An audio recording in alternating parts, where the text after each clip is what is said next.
Hello, welcome to Balaji Education Point. मैं आप सबका बालाजी एजुकेशन पॉइंट के यूट्यूब चैनल पे स्वागत करता हूं। बेसिकली गाइस, आज का जो वीडियो रहेगा वो वीडियो रहेगा 31 जुलाई के डेली करंट अफेयर्स के ऊपर। आज की वीडियो के अंदर हम लोग 15 सबसे इंपॉर्टेंट 31 जुलाई की जो न्यूज है, प्लस उनसे जुड़ी हुई जो स्टैटिक जीके है, प्लस उनके ऊपर कौन कौन से एमसीक्यू बन सकते हैं, उन सबको कवर करेंगे। अगर आप हमारे चैनल पे न्यू हैं और कृपया इस चैनल को सब्सक्राइब जरूर कर लीजिए, यूट्यूब के अंदर बेल आइकन को प्रेस जरूर कर लीजिए। Hello, this lecture is presented by me, my name is Jatin Singla. Okay, अगर आपका इस लेक्चर के रिगार्डिंग कोई डाउट है तो आप मुझे मेल कर सकते हैं। मेरा मेल एड्रेस है jatinsinglajain@gmail.com। इसके अलावा मेरी इस वीडियो और अन्य वीडियो का जो पीडीएफ है वो आपको हमारे Telegram channel @Balaji Education Point के ऊपर मिलेगा। यहां पर आप उनका लोगो देख सकते हैं। इसके अलावा आप मुझे डायरेक्ट मैसेज कर सकते हैं, इंस्टाग्राम के ऊपर मुझे फॉलो कर सकते हैं। मेरा इंस्टाग्राम हैंडल है जतिन सिंगला 10103। चलिए लेते हैं आज की पहली न्यूज। ओके, पहली न्यूज है what is a aspirational district program. देखिए, आज की जो न्यूज है उसको समझने से पहले आपको कुछ स्टैटिक पोर्शन समझना पड़ेगा। सबसे पहले आपको यह पता होना चाहिए एस्पिरेशनल डिस्ट्रिक्ट होते क्या हैं। भारत के अलग अलग स्टेट्स में कुछ ऐसे डिस्ट्रिक्ट हैं जो सोशल और इकोनॉमिक तौर पर पिछड़े हुए हैं, यानी कि पुअर है, सामाजिक और आर्थिक नीतियों से पिछड़े हुए हैं। उन डिस्ट्रिक्ट्स को हम लोग एस्पिरेशनल डिस्ट्रिक्ट्स बोलते हैं। क्लियर? एस्पिरेशनल डिस्ट्रिक्ट प्रोग्राम 2018 के अंदर नीति आयोग के द्वारा शुरू किया गया था। Clear? National institution transformation of India. इसके अंदर लगभग एट प्रेजेंट 112 डिस्ट्रिक्ट आते हैं। भारत के अलग अलग 28 स्टेट में से एटलीस्ट हर एक स्टेट में से एक डिस्ट्रिक्ट को उठाया गया है। इसके अलावा the government of India level the program is anchored by the NITI Aayog. तो सबसे पहले एस्पिरेशनल डिस्ट्रिक्ट कौन से होते हैं? Those district in India which are poor in social and economic, जो सामाजिक और आर्थिक नीतियों में पिछड़े हुए हैं। और ये लगभग 112 डिस्ट्रिक्ट हैं 28 स्टेट्स के अंदर। This program was launched by the NITI Aayog. इसमें 5 जो है आइडेंटिफायर्स होते हैं, पैरामीटर्स होते हैं, जिनके बिहाफ पे कौन सा डिस्ट्रिक्ट जो है पुअर है सोशल और इकोनॉमिक्स के अंदर, वो निकाला जाता है। वो 5 इंडिकेटर कौन से हैं? जैसे कि health and nutrition, education, agriculture and water resource, financial inclusion and skill development, और last but not the list basic infrastructure. इन 5 इंडिकेटर के हिसाब से नीति आयोग जो है लगभग हर साल एक रिपोर्ट देती है, जिससे यह पता चलता है कि हमारे यहां पर कौन से डिस्ट्रिक्ट को एस्पिरेशनल डिस्ट्रिक्ट कहा गया है। अब नीति आयोग ही हर साल एक रैंकिंग निकालती है जिसे बोलते हैं डेल्टा रैंकिंग। डेल्टा रैंकिंग, इस रैंकिंग के अंदर यह बताया जाता है कि लिमिटेड टाइम के अंदर किस डिस्ट्रिक्ट ने, किस स्टेट के किस डिस्ट्रिक्ट ने सबसे बढ़िया काम किया है अपने आप को सोशल और इकोनॉमिक इंडिकेटर पे आगे बढ़ाने के लिए। और यह डेल्टा रैंकिंग अब दी गई है। अब ये रैंकिंग देखते हैं, ठीक है। अब delta ranking took account incremental progress made by the aspirational district. Delta ranking क्या है? एक तरीके की रैंकिंग है जो इस बात का ब्यौरा देती है कि कौन कौन से डिस्ट्रिक्ट जो एस्पिरेशनल डिस्ट्रिक्ट की कैटेगरी में आते थे, उन्होंने एक रिमार्केबल प्रोग्रेस किया है। इस रैंक के अंदर, इस डाटा के अंदर फरवरी 2020 से लेकर जून 2020 तक का डाटा दिया गया है। और इसमें लगभग 5 महीनों के अंदर सबसे बढ़िया डिस्ट्रिक्ट जो एस्पिरेशनल डिस्ट्रिक्ट में से उभर के आया है, that is called Bijapur district, और ये छत्तीसगढ़ का है। नंबर 2 पे रहा रायभोई मेघालय का। नंबर 3 पे रहा बहराच उत्तर प्रदेश से। नंबर 4 पे रहा नवादा बिहार से। और 5वें नंबर पे रहा जो आपके पंजाब के एग्जाम के लिए इंपॉर्टेंट है, मोगा पंजाब का। क्लियर? तो ये वो 5 डिस्ट्रिक्ट है एस्पिरेशनल डिस्ट्रिक्ट के 112 डिस्ट्रिक्ट की कैटेगरी में से, जिन्होंने उन 5 पैरामीटर्स के अंदर ओवरऑल सबसे बढ़िया परफॉर्मेंस की है। तो क्वेश्चन क्या आएगा? हाल ही में डेल्टा रैंकिंग नीति आयोग के द्वारा पब्लिश करी गई फरवरी से लेकर जून 2020 के बीच के लिए कौन सा डिस्ट्रिक्ट नंबर 1 पोजीशन पे रहा? तो ये रहा बीजापुर डिस्ट्रिक्ट। और ये किस स्टेट का था? ये था छत्तीसगढ़ का। नंबर 2 पे रायभोई। ओके, अब एक चीज आपको मैं और बताता हूं, जैसा कि मैंने आपको बताया था कि 5 इंडिकेटर थे। अगर आप इस रैंकिंग को देखें, ये वाली जो रैंकिंग है ये ओवरऑल रैंकिंग है पांचों पैरामीटर्स को मिलाकर। लेकिन अगर सिंगल पैरामीटर के बिहाफ से पूछा जाए, यानी कि एस्पिरेशनल डिस्ट्रिक्ट में से हेल्थ एंड न्यूट्रिशन में किस डिस्ट्रिक्ट ने सबसे बढ़िया काम किया है, तो वो है राई भोई मेघालय। ठीक है। अगर एजुकेशन की कैटेगरी में से देखा जाए तो आपको मिलेगा मध्य प्रदेश का एक डिस्ट्रिक्ट है दमोह। क्लियर। बेसिक इंफ्रास्ट्रक्चर की कैटेगरी में पूछा जाए तो वो बिहार का एक डिस्ट्रिक्ट है Khagaria. Okay. Agriculture and water resource की कैटेगरी में पूछा जाए तो बिहार का नवादा। और फाइनेंशियल इंक्लूजन का मतलब होता है वित्तीय समावेश। सरल भाषा में कहें कि कितने लोग हैं जिनके पास बैंकिंग अकाउंट है और वो बैंक से जुड़े हुए हैं, that is known as a financial inclusion and skill development की कैटेगरी में देखा जाए तो उत्तर प्रदेश का एक डिस्ट्रिक्ट है सोनभद्र। क्लियर। अब आपको ओवरऑल डिस्ट्रिक्ट तो याद रखने हैं, ओवरऑल रैंकिंग याद रखनी है। ठीक है। बीजापुर छत्तीसगढ़ का नंबर 1 पे रहा ओवरऑल रैंकिंग में, रिया भोए मेघालय, बहराच उत्तर प्रदेश, नवादा बिहार, मोगा पंजाब। और अगर आप किसी ऐसे एग्जाम की तैयारी कर रहे हैं जो स्टेट सिविल सर्विसेज का है, चाहे वो पीसीएस हो या आईएएस हो या उस लेवल का कोई भी यूपीएससी का एग्जाम हो, तो आपको कैटेगरी वाइज भी याद रखना जरूरी है। क्लियर। नीति आयोग के बारे में कुछ बातें समझ लेते हैं। आपको पता है नीति आयोग जो है गवर्नमेंट का एक थिंक टैंक है और ये बॉटम टू अप काम करने वाला बिजनेस मॉडल है। इसे बनाया गया था प्लानिंग कमीशन को अबॉर्ट करके इसे बनाया गया था। और प्लानिंग कमीशन जो था टॉप डाउन अप्रोच काम करती थी, क्लियर। नीति आयोग के जो चेयरमैन होते हैं देश का प्रधानमंत्री होता है, यानी कि नरेंद्र मोदी। इनके जो सीईओ है, चीफ एग्जीक्यूटिव ऑफिसर है, वो है अमिताभ कांत। और नीति आयोग का जो हेडक्वार्टर है वो है न्यू दिल्ली के अंदर। क्लियर। ये कुछ एक्स्ट्रा बातें हैं जो आपको याद रखनी है। आगे बढ़ते हैं। नेक्स्ट, बहुत जरूरी है, सुपर इंपॉर्टेंट, ये एक क्रॉप इंश्योरेंस कैंपेन है। क्रॉप यानी कि फसल बीमा को प्रमोट करने वाला एक कैंपेन है जिसका नाम है बहुत जरूरी है। It is a crop insurance campaign launched for the farmers to encourage them to have protection and security of their farm and their crops। ये एक तरीके का फसल बीमा कैंपेन है जो कर्नाटका और महाराष्ट्र के किसानों के लिए चलाया गया है ताकि उनको अवेयर किया जा सके कि आप अपने क्रॉप यानी कि फसल एंड जो आपका फार्म यानी कि खेत है उनका इंश्योरेंस करवाइएगा। उनको बोलते हैं क्रॉप इंश्योरेंस, ताकि आप अपनी सिक्योरिटी कर पाए। तो क्वेश्चन क्या आएगा, हाल ही में बहुत जरूरी है एक कैंपेन लॉन्च किया गया है। ये किस तरीके का कैंपेन है? यह है क्रॉप इंश्योरेंस कैंपेन। और इसे किसके द्वारा लॉन्च किया गया है? भारतीय एक्सेल ग्रुप के द्वारा। ये अपने आप एक इंश्योरेंस प्राइवेट कंपनी है।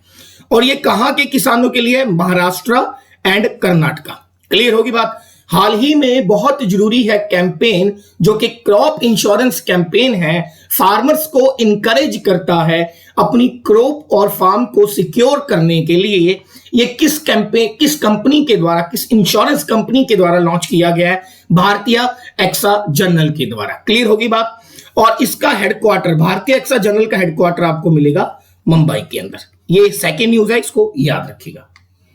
नेक्स्ट,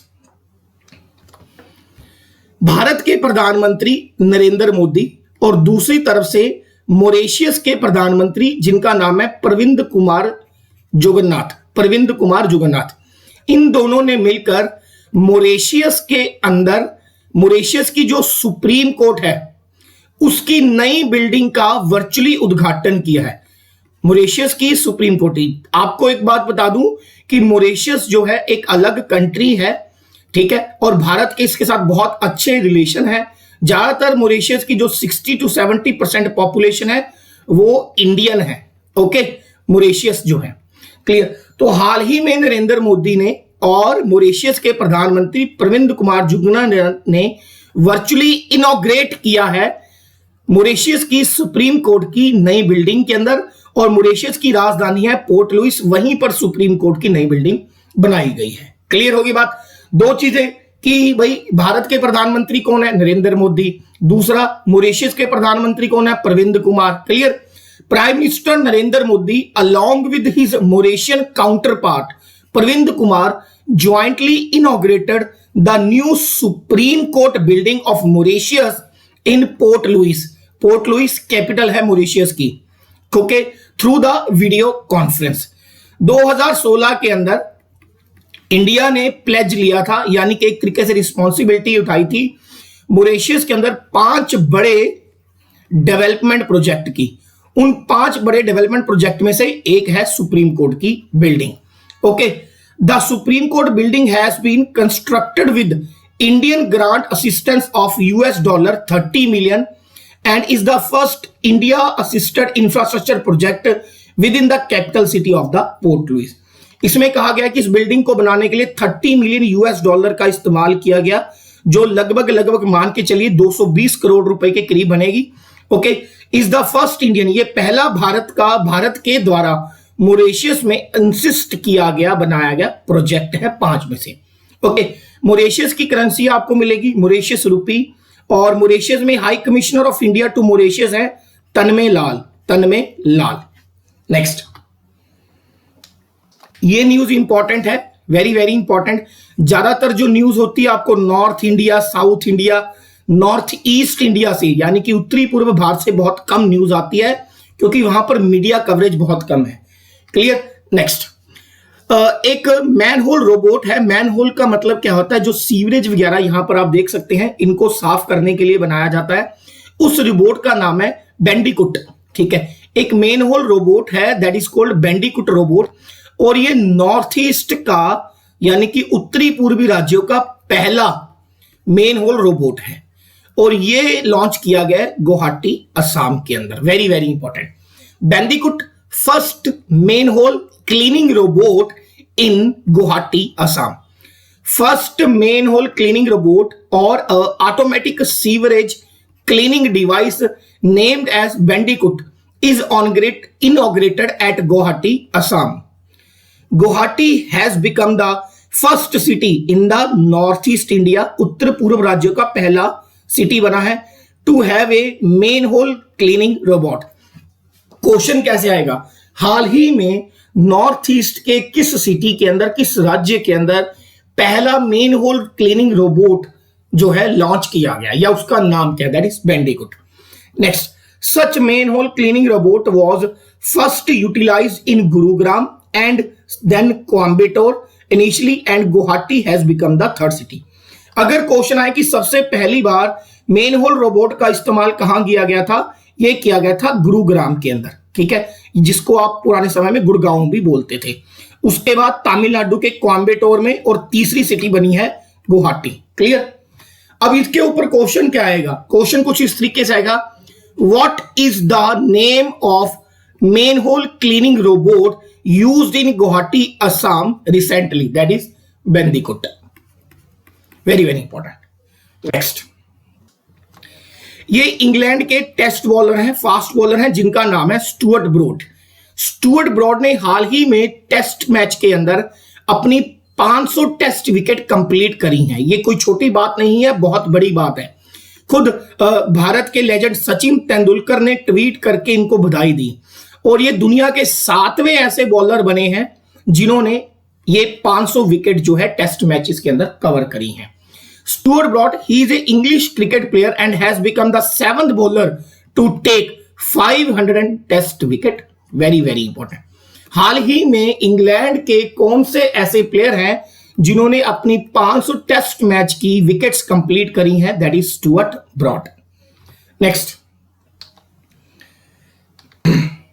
स्टुअर्ट ब्रॉड वही बॉलर हैं जिनको युवराज सिंह जी ने लगातार 6 सिक्सेस मारे थे। ठीक है, T20 वर्ल्ड कप के अंदर। नेक्स्ट, भारत के एक सिटीजन हैं जिनका नाम है सुनील यादव। सुनील यादव एक टेलीग्राम चैनल चलाते हैं। उस टेलीग्राम चैनल का नाम है SS मोटिवेशन। ठीक है, भारत के एक सिटीजन है जिनका नाम है सुनील यादव और ये एक टेलीग्राम चैनल चलाते हैं एसएस मोटिवेशन। ये टेलीग्राम चैनल लोगों को मोटिवेट करता है, जिंदगी के बारे में सिखाता है, यानी कि उनकी डे टू डे की जो लाइफ है उनको मोटिवेट पॉजिटिव करता है। इसलिए इस चैनल के लिए सुनील यादव को करमवीर चक्र अवार्ड दिया गया है। अब ये करमवीर चक्र अवार्ड कोई छोटा मोटा अवार्ड नहीं है, ये यूनाइटेड नेशन के द्वारा दिया जाता है। Very very important question. Clear? The founder of SS motivation Sunil Yadav was honoured with Karamveer Chakra award by global fellowship award instituted by the United Nations and International Confederation of NGOs hosted in Delhi. Very very important. इसमें कहा गया है भारत के एक citizen है सुनील यादव, उन्हें Karambir Chakra award दिया गया है उनके एक टेलीग्राम चैनल एसएस मोटिवेशन के लिए, और ये award United nation and international confederation of NGO दोनों मिलकर देती हैं। He received the award for his contribution to society through his telegram channel SS Motivation. He addressed the social issue and motivates the people every day through his channel. सामाजिक issues को ये लोगों के सामने रखते हैं और इसके अलावा अपने चैनल के थ्रू लोगों को मोटिवेट करते हैं। Super important question. नेक्स्ट, जैसे वर्ल्ड बैंक होता है, जैसे आईएमएफ होता है, वैसे ही एक बैंक होता है ADB, Asian development bank. ADB Asian development bank, जिसका हेडक्वार्टर आपको फिलीपींस में मिलेगा। फिलीपींस मैनिला की राजधानी है। ठीक है, फिलीपींस कंट्री की राजधानी मैनिला के अंदर मिलेगा आपको। क्लियर होगी बात? अब एशियन डेवलपमेंट बैंक ने भारत को $3 मिलियन का लोन ग्रांट किया है ताकि वो कोविड-19 के अगेंस्ट अपनी बैटल को जारी रख सके। 3 मिलियन ग्रांट का मतलब है लगभग 22 करोड़ रुपए। Clear? Asian development bank has approved $3 million about 22 crore rupees grant to India for its Asia Pacific Disaster Response Fund to further support the government's emergency response to COVID-19 pandemic. Directly question, हाल ही में किस bank ने government of India को $3 million यानी कि लगभग 22 करोड़ रुपए का लोन दिया है for the disaster relief fund से, जो कि बेसिकली कोविड-19 के अगेंस्ट उनकी लड़ाई को जारी रखने के लिए है। तो वो है एशियन डेवलपमेंट बैंक। इनके बारे में जान लेते हैं। एशियन डेवलपमेंट बैंक, जिसका हेडक्वार्टर आपको फिलीपींस में मिलेगा। एशियन डेवलपमेंट बैंक का जो फाउंडेशन हुआ था वो 19 दिसंबर 1966 को हुआ था। एशियन डेवलपमेंट बैंक में ज्यादातर जो पावर है वो जापान के पास है, तो आप एक तरीके से कहते हैं कि ये $3 मिलियन है, ये आपको डायरेक्टली जापान की तरफ से, इनडायरेक्टली जापान की तरफ से आया है। क्लियर होगी बात? नेक्स्ट, 2 न्यूज है ओबिचुरीज की तरफ से। आपको पता है, मैं हमेशा बताता हूं कि जब भी ओबिचुरीज की तरफ से न्यूज आती है तो उसका मतलब होता है कि कोई ऐसा पर्सन है जो जिनकी डेथ हो गई है और आपको उसकी फील्ड याद रखनी है। और ये दोनों ओबिचुरीज हैं बॉलीवुड की तरफ से। भारत की एक फेमस एक्ट्रेस हुआ करती थी, वेटर्न बॉलीवुड एक्ट्रेस, जिनका नाम था कुमकुम। रिसेंटली इनकी डेथ हुई है। और भारत के एक बहुत बड़े एक्शन डायरेक्टर थे, ज्यादातर फिल्मों में आपको इन्हीं का एक्शन का डायरेक्शन मिलता था, जिनका नाम था परवेज खान। इनकी भी मृत्यु हो गई है। तो क्वेश्चन क्या आएगा, हाल ही में Parvez Khan passed away, belongs to which field? So he belongs to movie और Bollywood. Similarly Kumkum passed away, इनके बड़ी फेमस मूवी है मेरे महबूब क़यामत होगी। एक गाना आपने सुना होगा, मेरे महबूब क़यामत होगी, ये उस मूवीज की मेन हीरोइन थी। नेक्स्ट, अब कुछ एमसीक्यू लेते हैं प्यारे बच्चों। इस एमसीक्यू में पूछा गया है कि कौन से राष्ट्र की कांग्रेस कमेटी ने एक बिल पास किया है कि वो अपने यहां पर लेगेसी को प्रमोट करेगी जो महात्मा गांधी और मार्टिन लूथर किंग से जुड़ी हुई है। अब देखिए, मेरी बात समझिएगा। जैसे हमारे यहां पर लोकसभा प्लस राज्यसभा को, संसद को कोलैबोरेटली पार्लियामेंट बोला जाता है, वैसे यूएसए की जो पार्लियामेंट है उसका नाम है कांग्रेस। कांग्रेस, जिसका मतलब होता है असेंबली ऑफ कॉमन पीपल, आम लोग का सभा, assembly of common people. Congress शब्द का इस्तेमाल भी सबसे पहले यूएसए में हुआ था, ठीक है। अब यूएसए की कांग्रेस यानी कि पार्लियामेंट ने अपने यहां एक बिल पास किया है कि वो लेगेसी होती है एक तरीके की सोच, नक्शे कदम प्रमोट करेगी किस किस की, भारत के Mahatma Gandhi, father of nation Mahatma Gandhi और मार्टिन लूथर किंग जूनियर, इसकी लेगेसी को प्रमोट करेगी। तो ये देश कौन सा है? यूनाइटेड स्टेट्स ऑफ अमेरिका, ठीक है। ये क्यों अभी फिलहाल अचानक से ये महात्मा गांधी और मार्टिन लूथर किंग की लेगेसी को प्रमोट कर रहे हैं? यूएसए के अंदर एक बहुत बड़े सिविल राइट्स के आइकन हुए हैं जिनका नाम था जॉन लुइस। अगर आप मेरी वीडियोस देखते हो, हाल ही में इनकी डेथ हुई है। तो ये बिल एक्चुअली जॉन लुइस के द्वारा प्रिपेयर किया गया था। उनकी मृत्यु के बाद उनको श्रद्धांजलि के रूप में यह बिल पास किया गया है। क्लियर हो गया? एक सिविल राइटिस्ट थे, बहुत ही इंपॉर्टेंट है, जिनका नाम था जॉन लुइस। बहुत बड़ी शख्सियत है ये यूएसए के अंदर। अब हाल ही में इनकी डेथ हुई है और ये बिल इनके द्वारा प्रिपेयर किया गया था। Next, as per a new study, 1 in 3 children worldwide are threatened by high level of which chemical element in their blood?